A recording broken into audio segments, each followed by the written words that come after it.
to the Farmhouse Kitchen. If you are new here, hello, hi. My name is Gigi. I'm an herbalist and a farmer, and today we are doing something a little different. We are starting a series called, very simply called, the How-To series. And in this series, there's going to be two different categories. So the first category is going to kind of be the homestead kitchen category, where I'm going to walk you guys through how to make yogurt and cheese and sourdough bread or biscuits or flatbreads, bone broth, kind of the staples of a homestead kitchen. And the second category, which we're diving into today, is going to be the apothecary category, where I walk you guys through utilizing plant medicine in our everyday life. One of the best ways I know to do that is with herbal infusions. I have one right here. This is an oat straw herbal infusion, and today I'm going to teach you how to prepare one for yourself. It's actually very simple, very easy. It just needs a little bit of preparation, and then you can be enjoying plant medicine, herbal infused blends, and just single-use herbs every day to boost your health and your family's health. So let's dive into that today. Okay, so what is an herbal infusion? Well, an herbal infusion is when you take a plant matter, and water, and steep it for a long period of time. It's also known as an overnight infusion. We're talking anywhere between a minimum of 4 hours to 12 hours. I like the 12-hour mark, or even 8 hours. I always do mine overnight. You're also using a greater amount of plant material to water than you would in, per se, a tea. So why do you do it this way? Well, you do it only with a certain type of plant, for starters, and we'll get into that. But you do long overnight infusions because they allow the time to break down that plant matter in order to pull out so many more constituents and medicinal properties of the plant, but also nutritional properties of the plant, like proteins and minerals and vitamins, than you would get from just a quick tea steeping, like 5, 10, 20 minutes. You don't want to do overnight infusions with certain plants that are high in volatile oils. So think like peppermint or lavender, lemon balm, even tulsi. These are very high in essential oils, and when you steep for that long, you're going to actually pull out those oils, and that can be very detrimental to your health instead of boosting your health. I don't know if you've ever let a peppermint tea steep too long and then gone to drink it and realized, wow, this is way too strong to enjoy, and that would be why. So there's actually only a handful of plants that are good at for use in long overnight infusions. Oat straw, like this, being one of them, which I have back here, my beautiful oat straw. It is known as a very mineral-rich plant. It's very high in minerals. This is the straw of the oat plant, where we get our oats from. It is a relaxing nervine, meaning that it's very calming and soothing to the nervous system, and it provides us with a plethora of minerals. So this is one that I like to consume every day, especially during these hot summer months when I'm sweating on the farm every day and I need to replenish those minerals. So oat straw is one that we consume a lot around here, for the minerals, but also for its action on our nervous system. Another one of my absolute favorites to do a long overnight infusion would be red clover. Red clover is a blood purifier. It helps to get the blood flowing and moving, and also purify and cleanse the blood. So this is another great one to have around. I enjoy it regularly. it also just tastes so delicious. All right, and then we have stinging nettle. Nettle, I would say, is kind of, it's really God's multivitamin of the plant kingdom. It is full of protein and vitamins and minerals and nutrients that we need to sustain life. It is very high in iron. It's a great one to have around our bleed as women. It's also just very powerful in providing the nutrients that our body needs to feel energized throughout the day. So this is another fabulous herb to have on hand. And last but definitely not least of the ones I infuse regularly would be red raspberry leaf. Red raspberry leaf is known as a woman's tonic. It's a uterine tonic. It actually helps tighten and tone the muscles of the uterus. It's very supportive for the all over reproductive system of women, and one that I enjoy regularly. It is literally just the leaves of the raspberry bush. The spring leaves, when they come in fresh, you harvest, and they just make a beautiful medicinal blend that we can enjoy all the time.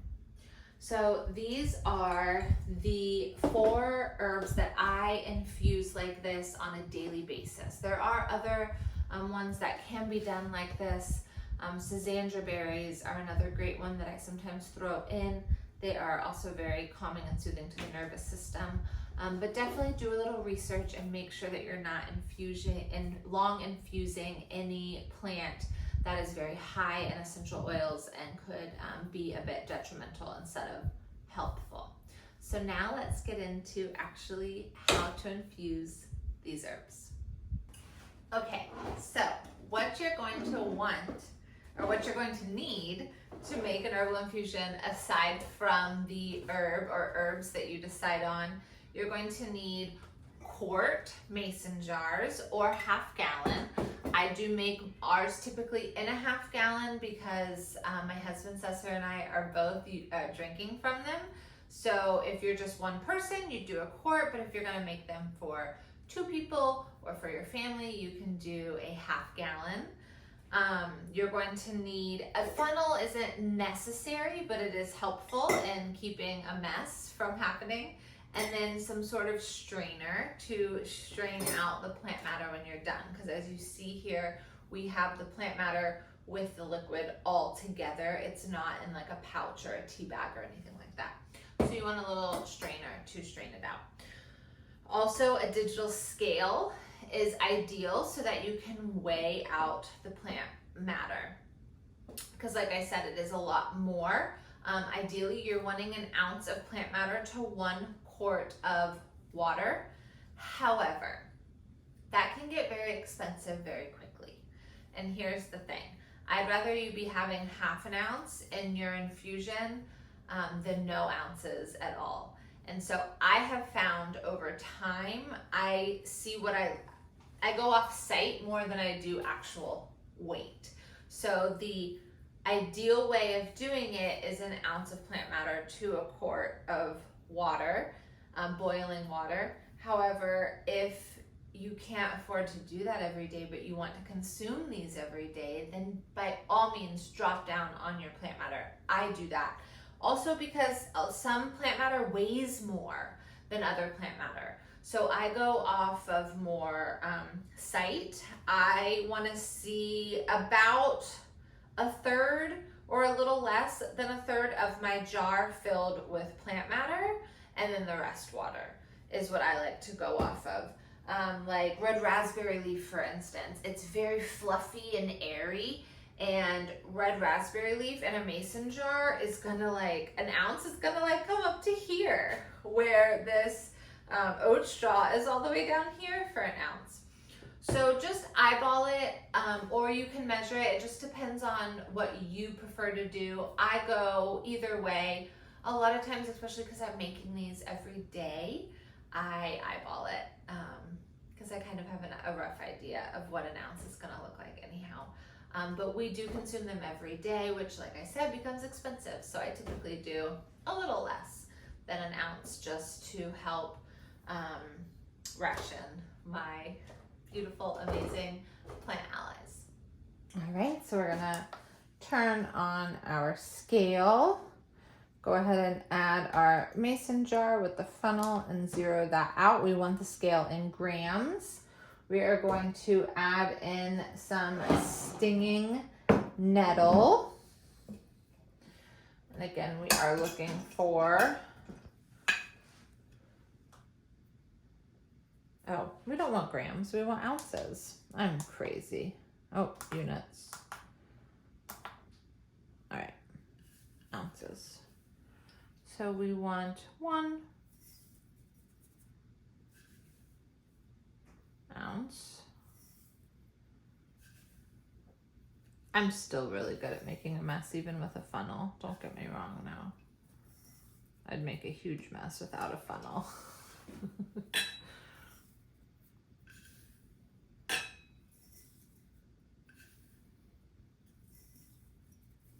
All right, there we have it. 1 ounce.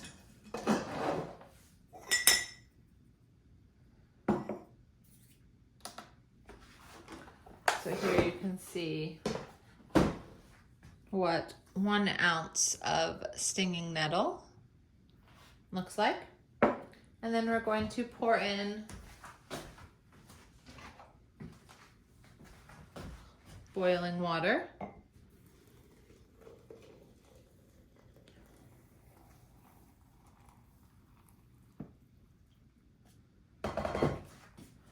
Place a lid on it.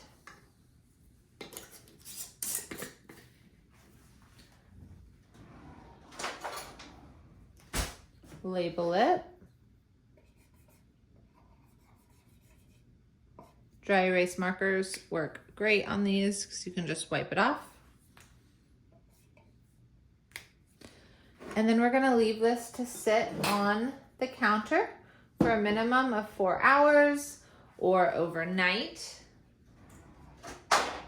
allowing it to really steep and pull out all of those medicinal properties. And then in the morning, we're gonna take another mason jar with a strainer. We're gonna grab it. It's gonna be, very much at room temperature by that point. And we're going to strain it out.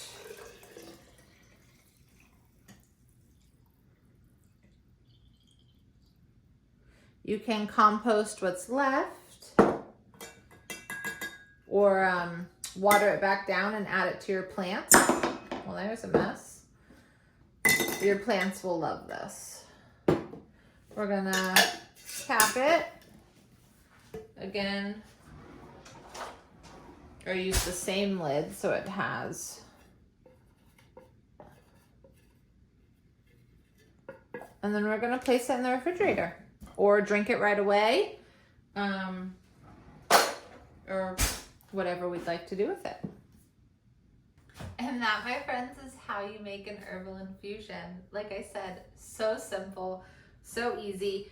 Just a little preparation, thinking about it the night before is helpful. Getting it going on your counter so that in the morning you have this, you can drink it right away as your first beverage of the morning. Your body will be so happy.